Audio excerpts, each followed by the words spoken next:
사람이 함께 모여 살다 보면 갈등을 겪게 마련입니다. 그런데 그 갈등이라는 것들을 우리 화면에 살펴보면 대부분의 그 문제는요, 어떤 존재에 대한 그러한 문제로 인한 갈등이라기보다는 그 사람이 얼마나 많이 가졌느냐, 소유의 문제로 갈등이 일어나는 경우가 대부분인 것을 보게 됩니다.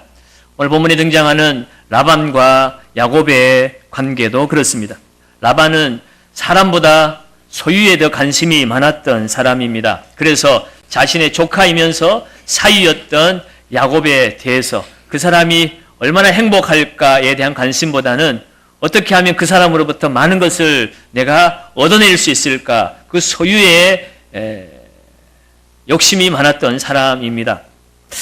우리 읽진 않았지만 7절 말씀에 보면 라반은 야곱의 품삯을 10번이나 변경을 하였다라고까지 기록하고 있습니다.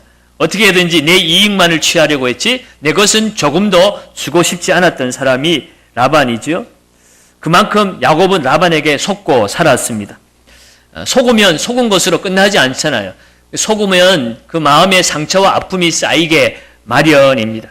상처의 마음이 이렇게 왜곡되어지면 그 사람을 상대할 때도 그 사람이 어떤 존재인가 보다는 그 사람이 나에게 얼마나 해를 끼쳤는가, 나에게 어떤 그런 공포의 대상인가, 이런 것들로 바라보니 올바른 관계를 맺을 수가 없고, 그러다 보니 서로 갈등을 겪게 되는 것입니다. 라반이 참 욕심이 많고 흉악한 사람이었지만 사실은 야곱도 만만치 않은 사람이었죠. 라반이 야곱보다 더 센 사람이었기 때문에 그렇게 비칠 뿐이지, 야곱도 교활하기로 욕심 많기로는 누구한테 뒤지지 않는 사람이었지 않습니까? 그가 태어날 때부터도 형님 발목을 잡고 먼저 나오려고 그렇게 욕심을 부렸던 사람이고, 태어나서도 장자권을 차지하기 위해서 아버지를 속이고 형님을 속였던 그런 욕심 많은 사람이었습니다. 라반에게 와서 가진 고생을 했지만 그럼에도 불구하고 하나님은 하나님의 택한 백성이기에 야곱을 지켜주셨습니다. 그가 고향을 떠나올 때 베델에서 만난 하나님께서 내가 너를 지켜주고 너를 떠나지 아니하겠다고 약속하신 그 약속을 지키기 위해서 흉악한 삼촌 밑에 있었지만 하나님은 그 고생하는 것을 보시고 야곱에게 다시 고향으로 돌아가도록 그의 모든 재산과 또 가정들을 일으켜 세울 수 있는 기반을 닦게 하셨습니다. 그것이 우리 지난주에 살펴보았던 라반과 새로운 계약을 맺으면서 내 품삯으로 삼촌의 양들 중에서 아롱지고 점있고 검은 양들은 다 내 것으로 삼겠습니다 하는, 그야말로 참 생각지도 못한, 보통 사람 같으면 어리석은 제안이라고 말할 싶은 그런 일들을 통해서 야곱을 지켜주셨습니다. 사실은 하나님께서 꿈에 야곱에게 나타나셔서 그렇게 하실 것을 보여주셨기 때문이었지요. 그런데 야곱은 그 하나님의 뜻을 기다리지 못하고 자신의 꾀를 내어서 사실은 라반을 속인 거죠. 라반의 그 마음을 속인 것과도 같은 것입니다. 마치 자신이 뭔가 이루는 것처럼.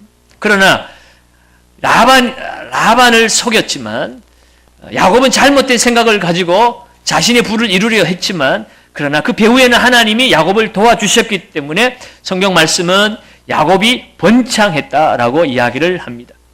속이는 삼촌 밑에서 정말 욕심 많은 야곱이 그래도 하나님 의지해서 그 착취당하는 가운데서도 그 꾀를 내어서 그는 부자가 되었습니다. 야곱은 부자가 되면 모든 일이 다 해결될 줄 알았습니다. 그 부가 자신을 지켜줄 줄 알았는데 오늘 말씀을 보면 야곱이 그렇게 힘을 써서 이룬 그 부가 오히려 야곱에게는 독이 되고 있는 사실을 보여주게 됩니다. 우리 읽진 않았지만 31장 1절에 보면요, 야곱이 부자가 되자 라반의 아들들이 야곱을 이상하게 보기 시작했습니다. 1절 말씀을 보시면 야곱이 라반의 아들들이 하는 말을 들은즉 야곱이 우리 아버지의 소유를 다 빼앗고 우리 아버지의 소유로 말미암아 모든 재물을 모았다 하는지라. 무슨 말씀입니까? 야곱이 부자가 되니까 라반의 아들들이요, 이거는 이 처남이 말이죠, 우리 아버지의 소유를 다 빼앗아 가지고 부자가 되었다. 이런 식으로 공경하게 적개심을 드러내고 있는 것이에요. 뿐만 아니라 삼촌 라반은 예전과는 다른 안색을 띠고 있습니다. 2절 말씀해 보시면 야곱이 라반의 안색을 본즉 자기에게 대하여 전과 같이 아니하더라. 예전과는 달랐어요. 예전에는 뭐라고 그랬습니까? 야곱 너 때문에 내가 부자가 되었구나. 하나님께서 너를 생각하셔서 네가 온 이후로 내가 부자가 되었어. 그러니 네가 나를 사랑한다면 나와 함께 머물면 좋겠다. 그렇게 아주 사랑스럽게 대했던 라반인데 이제는 야곱이 자기의 부를 가져다 주는 것이 아니라 야곱이 점점 자기보다 더 많아지니까 그 시기 질투 때문에 야곱의 안색이 변하기 시작한 것입니다.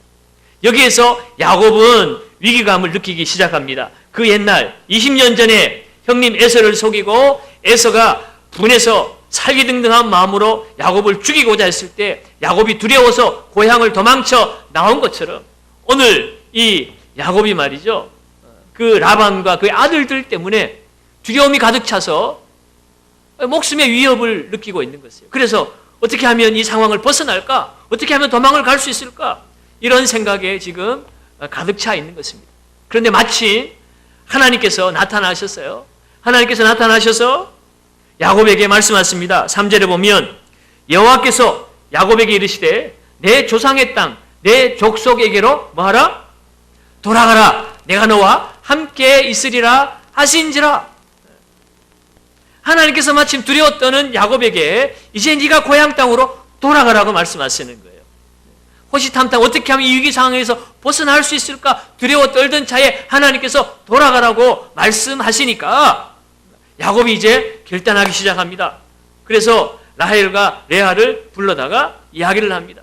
지금 이런 상황이 처해져 있다. 내가 얼마나 고생했느냐. 당신들도 보았다시피. 그런데 당신 아버지가 나를 노예처럼 부려먹고 지금은 안색이 변화해서 언제 나를 죽일지 당신 삼촌 내 아들들이 말이지 처남들이 말이지 나를 이상한 눈으로 바라보고 지금 이런 상황인데 하나님께서 우리를 돌아가라고 말씀하신다. 그러니 이제 가자라고 그렇게 동의를 구합니다.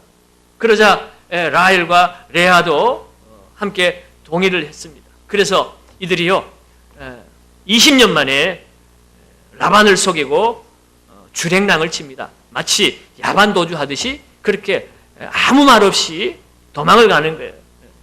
장인한테 딸이 아버지한테 가겠다고 작별 인사 한마디 안 하고 말이죠. 그렇게 야반도주 하듯이 도망을 가버리는 것이에요. 그것이 바로 이 라반과 야곱이 얽히고 설킨 이 갈등의 구조였습니다. 천한 매부지간에도 서로 터놓고 얘기할 수 없는 사리를 가지고 서로 쳐다보는 관계였고 딸들도요. 이 야곱이 그런 설명을 하자 이 딸들이 뭐라고 얘기합니까? 마치 아버지가 우리를 남들처럼 대했다는 거예요. 그러면서 우리에게 줄 신부지창금도 아버지가 다 탈취를 해버리고 그렇게 우리를 속였다는 거죠. 그래서 딸들도 분노해서 같이 한 마음으로 집을 도망을 가게 된 것입니다. 속고 속이는 관계, 그 관계 속에서 서로를 바라보니까 서로 원망할 것밖에 없어요. 자기가 속인 것에 대해서, 자기가 잘못한 것에 대해서는 아무런 이야기를 하지 않습니다. 내가 당한 이야기만 하는 거예요. 라헬이 도망을 갈 때요, 아버지가 가장 소중하게 여기는 드라빔을 훔쳐서 도망을 갑니다. 아마 원망 섞인 마음에서 그랬을 거예요. 딸을 딸처럼 소중하게 여기지 아니하고 그렇게 착취를 했던 아버지에 대한 원망이요. 아버지가 가장 소중하게 여긴 드라빔을 훔쳐서 도망가는 그런 모양으로 나타난 것입니다. 따지고 보면 다 잘못한 건 아니에요. 라반이 사랑한 딸과 사이를 노예처럼 부려먹고 그렇게 자기 욕심만 채웠던 라반도 잘못인데 라반은 지금 속은 것만 생각하는 거예요. 나에게 얘기도 안 하고 도망간 그 딸과 사이가 믿기만 한 거죠. 야곱도 속은 것만 생각하고 착취당한 것만 생각하고 자기가 잘못한 건 생각하지 않아요. 딸들도 자기들이 당한 것만 생각하지 아버지를 속이고 아버지의 것을 훔쳐간 것은 그거 별로 죄로 생각하지 않는 거예요. 이런 관계 속에서 이 가정이 어떻게 이 문제를 풀어나갈 것인가? 오늘 본문을 통해서 우리가 함께 살펴보면서 우리들의 인생사 속에 이 꼬인 문제, 여러분, 우리들에게는 이런 꼬인 것이 없을까? 여러분은 가족끼리 잘 삽니까? 부모, 자식 간에 여러분 서로 신뢰하고 행복합니까? 형제 간에도 여러분 서로 믿어주고 사랑하고 있습니까? 그렇지 못해요. 문제가 무엇일까? 우리 모두가 다 라반처럼, 야곱처럼, 라헬처럼, 레아처럼 생각하기 때문입니다. 받은 것보다, 준 것보다 받은 것 위주로 생각하고, 내가 상처 준 것보다 내가 상처 받은 것만 생각하고, 그러다 보니 문제는 더 꼬여지고 해결되지 않는 것입니다. 오늘 본문에 보면 야곱이 도망을 갔는데, 이 야곱이 도망갔다는 이 소식이요, 라반에게 들려지는데 3일이나 걸렸어요. 3일이나. 야곱이 도망간 것을 3일 후에 라반이 알게 되었다는 거죠. 여러분, 그것도 이유가 있습니다. 지난 시간에 우리가 살펴본 것처럼 야곱이 품삯을 정할 때 흰 양 중에서 점 있는 것, 아롱진 것, 검은 양을 내 것으로 삼겠다고 하니까 라반이 무슨 짓을 했습니까? 그것도 주기 싫어가지고 자기 사위한테 그 조그만 품삯마저도 주기 싫어가지고 그것을 다 가져가지고 어떻게 했어요? 아들들에 맡기고 3일 길을 떨쳐놓았어요. 그래서 야곱이 거처하는 곳과 이 라반이 거처하는 곳이 3일 길이 떨어진 거리였습니다. 성경에 보니까 마침 털 깎는 시기가 되어가지고 라반이 자기 집에서 양들 털 깎기 위해서 자기 집에 가 있었던 거예요. 그 사이에 날을 정해가지고 야곱이 온 가솔들을 이끌고 도망을 간 거죠. 그러니 야곱이 도망간 날부터 라반에게 가서 그 소식을 종들이 가서 알려주는데도 3일이 걸린 겁니다. 자기 께 자기가 넘어간 것이죠. 뒤늦게서야 이 소식을 들은 라반은 어떻게 합니까? 분노가 머리 끝까지 올라옵니다. 어떻게 감히 나에게 말 한마디 하지 않고 도망을 가느냐? 오늘 본문을 읽은 것에 의하면 네가 간다고 했으면 내가 잔치도 벌여주고 내가 내 사랑하는 딸들과 손주들 입이라도 맞추고 축복하면서 보냈을 텐데 어떻게 나를 속일 수가 있느냐? 자신이 지금까지 속이고 자기 사위와 딸들을 착취한 거 생각 안 하고 그 조그만 것, 자기 속았다는 그것 때문에 분노가 치밀어 올라가지고요. 성경 보니까 형제들을 이끌고요. 이 야곱을 쫓아갑니다. 야곱을 쫓아가는데 23절 말씀을 보니까 7일 만에 따라잡아요. 23절 한번 봅니다. 라반이 그의 형제를 거느리고 7일 길을 쫓아가 길르앗산에서 그에게 이르렀더니 그랬어요. 예. 라반을 쫓아가는데 7일 만에 따라잡았다는 거예요. 여러분, 이것은 보통 일이 아닙니다. 보통 일이 아니에요. 예. 여러분, 한번 생각해 볼까요? 자, 야곱이 도망을 갔을 때 3일 길이 떨어져 있는 라반에게 3일 만에 들려졌습니다. 그렇다면 지금 라반이 알았을 때 야곱은 이미 3일 전에 출발했죠. 그렇죠? 그러면 야곱이 3일 길을 먼저 갔어요. 라반이 야곱이 도망갔다는 소식을 들었을 때 이미 그 거리는 며칠 길이 떨어진 겁니까? 그러면 6일 길이 떨어진 거예요. 6일 길. 야곱은 도망간다고 했으니 얼마나 서둘러서 도망갔겠어요? 그럼에도 불구하고 그 6일 길을 라반이 며칠 만에 따라잡아요? 7일 만에 따라잡아요. 이것은요, 잠도 안 자고 밥도 안 먹고 분노에 가득 차서 이놈 찾기만 해봐라 하고 그냥 극악한 마음으로 달려간 거예요. 여러분, 도대체 두 사이가 어떤 사이입니까? 무슨 불구대천의 원수지간도 아니잖아요. 자기 사위예요. 자기 사위. 자기 딸들이고 손주들이 있어요. 그런데 그 사위와 딸들이 미워가지고 얼마나 미웠으면 잠도 안 자고 먹지도 않고 이놈들 잡기만 해봐라 하고 그렇게 쫓아갔겠어요. 그야말로 분노의 질주를 한 것입니다. 무엇이 이렇게 이 사람들의 관계를 꼬이게 만들었는가요? 무엇이 딸들이 아버지를 배척하게 만들고 아버지를 신뢰하지만 않게 만들었고 무엇이 아버지가 그렇게 먹지도 않고 자지도 않고 쫓아가야 할 만큼 그렇게 분노로 가득 차게 만들었냐 하는 거예요. 다 할 말이 있죠. 다 할 말이 있어요. 각자 입장에서 보면 라반은 아버지로서 속임당했다는 거예요. 자기가 한 거 생각 안 하고. 야곱 입장에서도 제대로 대우 못 받고 노예처럼 일했다는 거예요. 딸들도 딸로서 소중히 존중이 여김 받지 못하고 그렇게 아버지에게 당했다고. 자기들 나름대로 이유는 다 있어요. 그런데 그것이 결국 어디에서 온 겁니까? 오늘 새벽에 우리가 요한일서 2장 말씀을 통해서 아버지께서 오지 않은 세상을 사랑하지 말라. 세상에서 있는 것이 뭐라고 그랬습니까? 육신의 정욕과 안목의 정욕과 이생의 자랑이라고 그랬어요. 육신은 뭐라고 그랬습니까? 하나님을 떠나서 부패한 본성이 자기 욕심대로 살고자 하는 그것이 육신이라고 그랬어요. 하나님이 없는 세상에서 자기 욕심대로, 자기 욕망대로, 본능대로 살아가고자 하는 그 육체의 욕망이 다스릴 때, 안목의 정욕도 마찬가지입니다. 보는 것은 가치 중립적인 거죠. 보이는 것이 잘못된 것은 아닙니다. 그러나 내 욕망이 내 보는 것을 다스리기 시작할 때, 내 욕망의 그 보는 것이 죄로 이끌어간다고 그랬어요. 이생의 자랑도 뭡니까? 내가 이 땅에서 가지고 있는 소유의 자랑거리 아닙니까? 얼마를 가졌느냐, 얼마나 높은 자리에 앉았느냐, 그것을 가지고 서로를 평가하고 판단하니까 그것이 우리를 죄 가운데로 이끌어가는 거예요.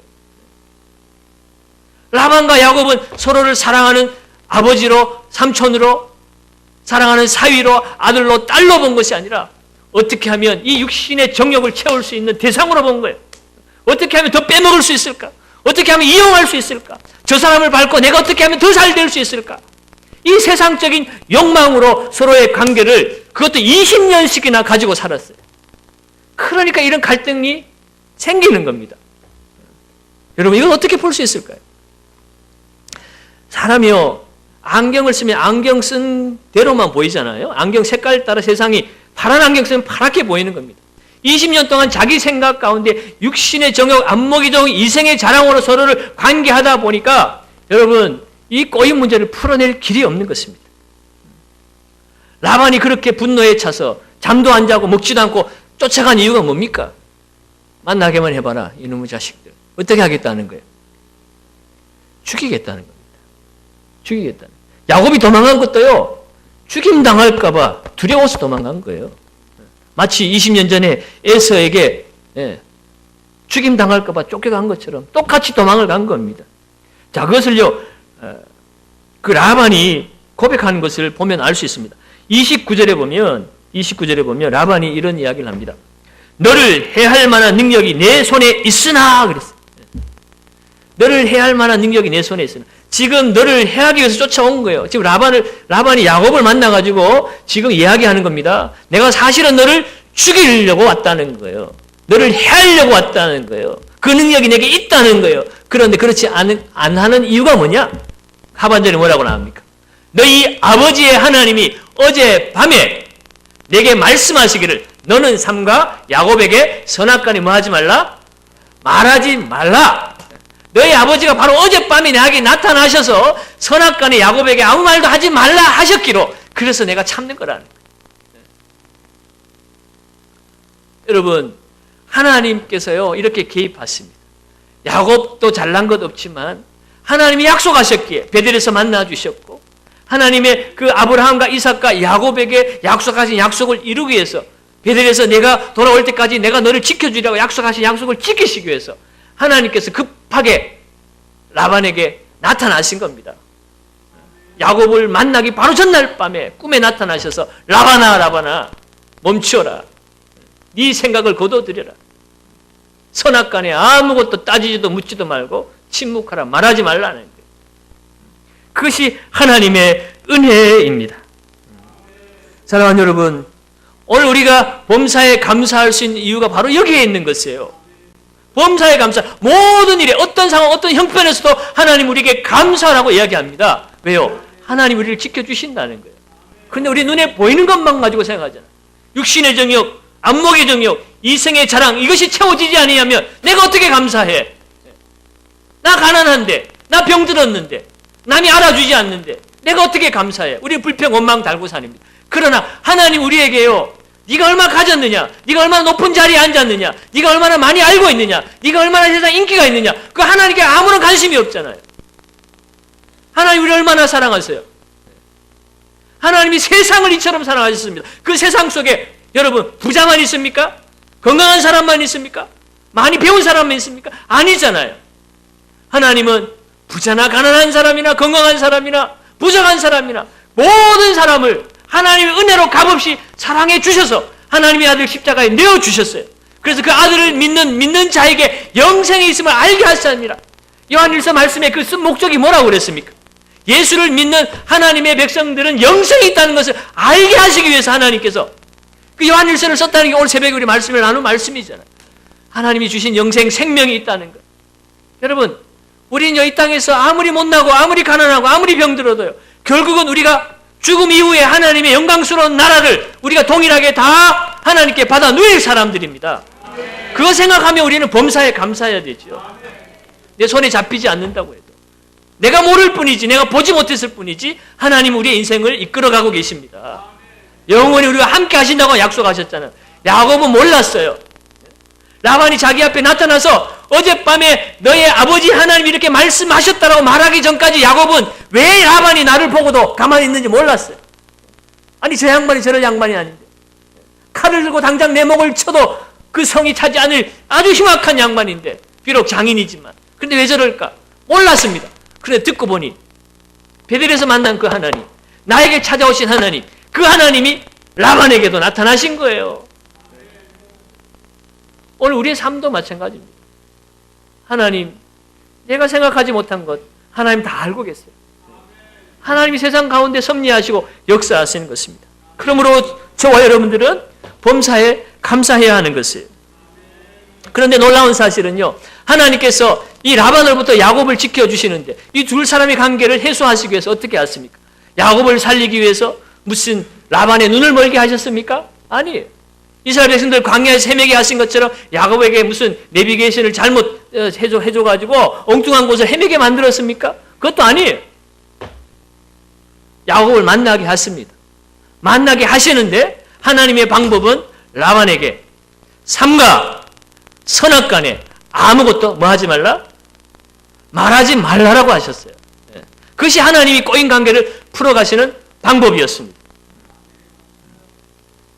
여러분, 하나님께서 왜 삼가 야곱에게 선악간에 아무것도 말하지 말라고 하셨을까요? 삼가 선악간에 말하지 말라는 것은 시시비비를 가리지 말라는 거예요.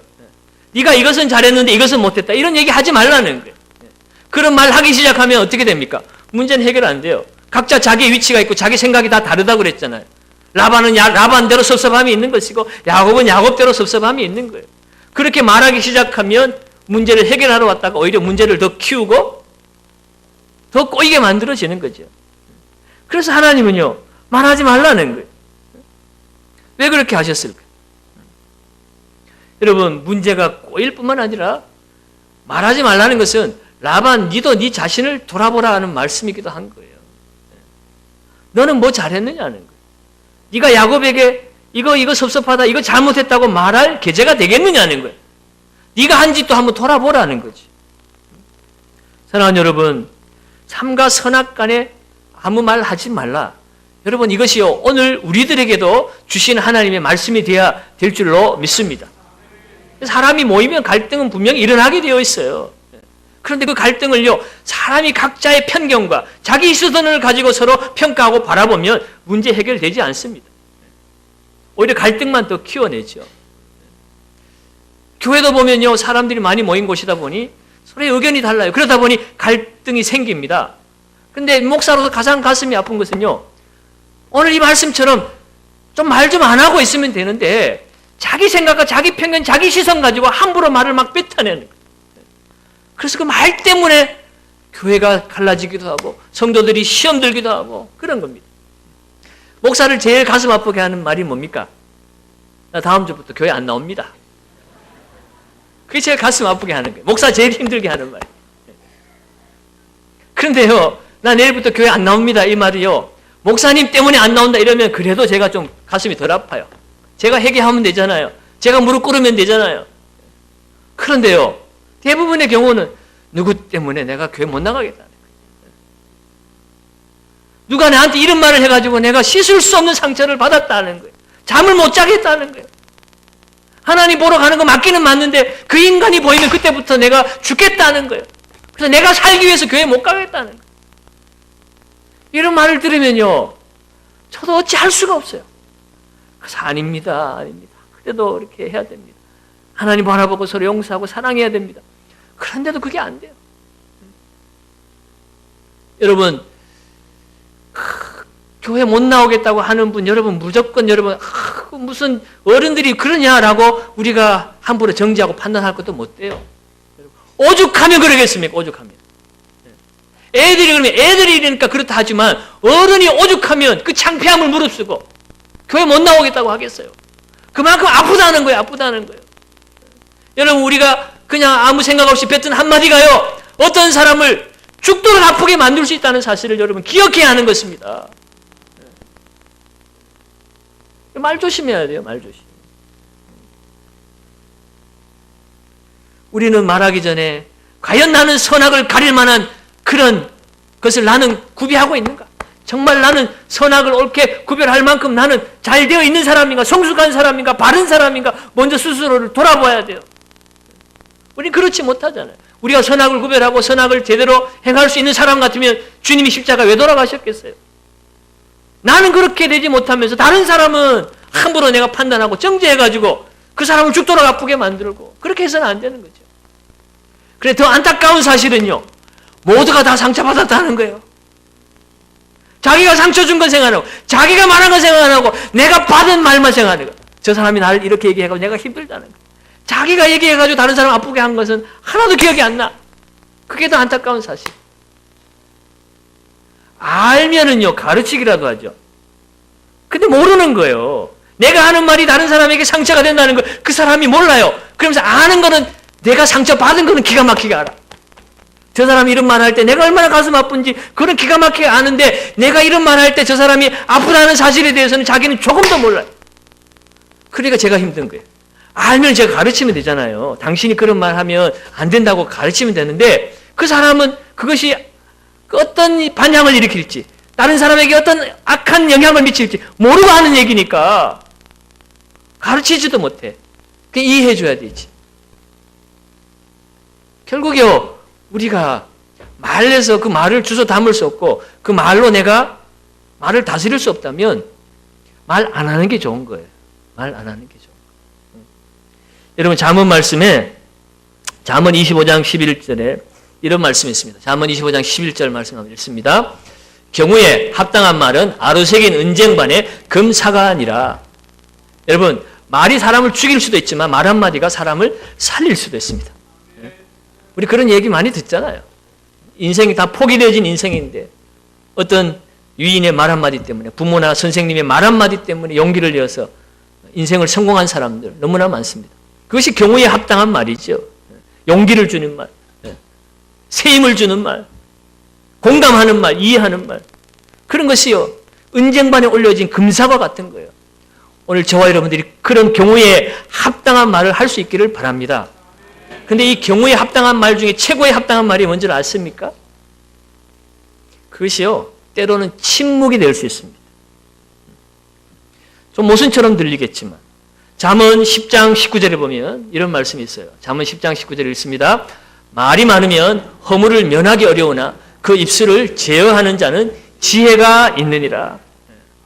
말이 많으면 허물을 면하기 어렵다는 거예요. 말 많이 해가지고 허물이 없는 사람은 없어요. 말 많이 할수록 허물만 더 많이 드러납니다. 그러나 말을 제어를 잘하는 사람은 지혜로운 사람이라는 거예요. 때로는 말을 안 하는 것이 더 경우에 합당한 최고의 말이 될 수 있습니다.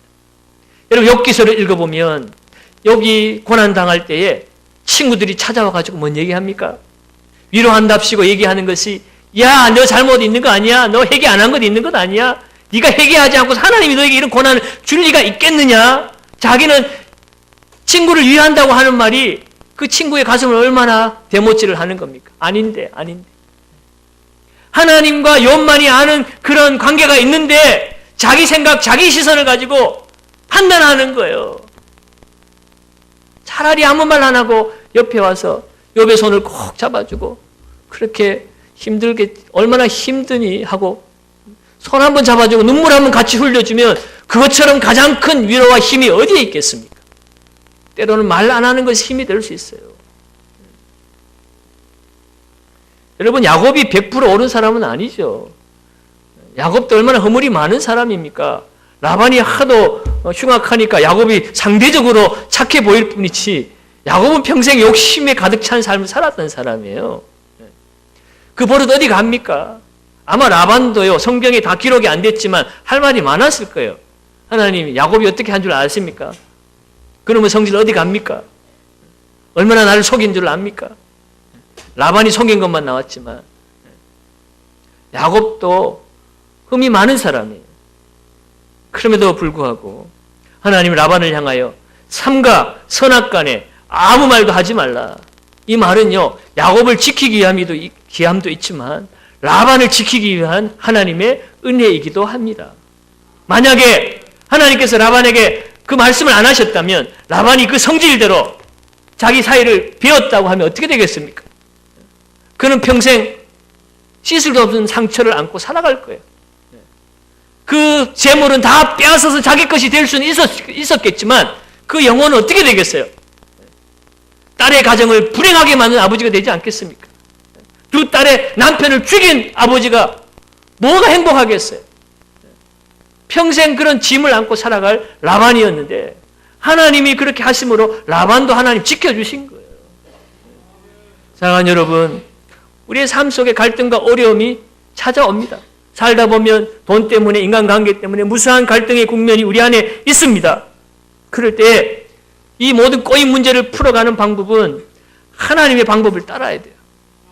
하나님 말씀 앞에 순종해야 하는 것입니다. 우리는 우리의 생각으로 굳어져 가지고요, 결국 왜곡된 시선으로서 판단하고 정죄하기 때문에 뭐가 옳고 그른지를 몰라요.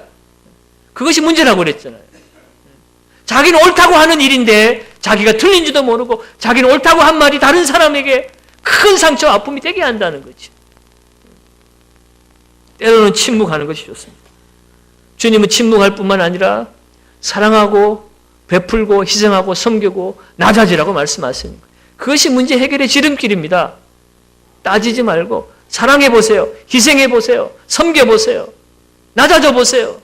거기에서 믿음은 풀려가는 것입니다. 꼬인 것이 풀려나가는 것이에요. 그것이 하나님의 백성들에게 원하시는 모습입니다. 라반은요, 이 하나님 말씀 앞에 순종했습니다. 그래서 43절, 44절에 보면 야곱과 언약을 맺습니다. 보시면 라반이 야곱에게 대답하여 이르되 딸들은 내 딸이요, 자식들은 내 자식이요, 양떼는 내 양떼요. 내가 보는 것은 다 내 것이라. 내가 오늘 내 딸들과 그들이 낳은 자식들에게 무엇을 하겠느냐? 이제 오라. 나와 내가 언약을 맺고 그것으로 너와 나 사이에 증거를 삼을 것이라. 소유의 관계로 보는 것이 아니라 이제 존재의 관계로 보는 거예요. 사랑하는 내 딸이요, 사랑하는 내 손자요, 사랑하는 내 아들 사이로 보는 것입니다. 그것이 진정 우리가 하나님 앞에 순종하며 살아야 될 모습이죠. 오늘 우리가 교회 안에 서로 살아갈 때 우리는 예수 그리스도로 말미암아 형제 자매가 된 사람들입니다. 서로 밟아서 자기 이익을 취하고 그 사람이 낮아짐으로 내가 높아지는 그런 세상적인 관계로, 소유의 관계로, 그렇게 얽히고 설킨 꼬인 관계로 살라고 우리를 교회로 모으신 것이 아니라 세상과는 다르게 살라는 거예요. 세상은 자기를 위해서 움켜잡으려고 하지만 너희는 하나님 나라를 위해서 손을 펴라는 거예요. 섬기라는 거예요. 사랑하는 거라는 거예요. 이해하라는 거예요. 용납하라는 거예요. 손에 좀 보라는 거예요. 말하지 말라는 거예요.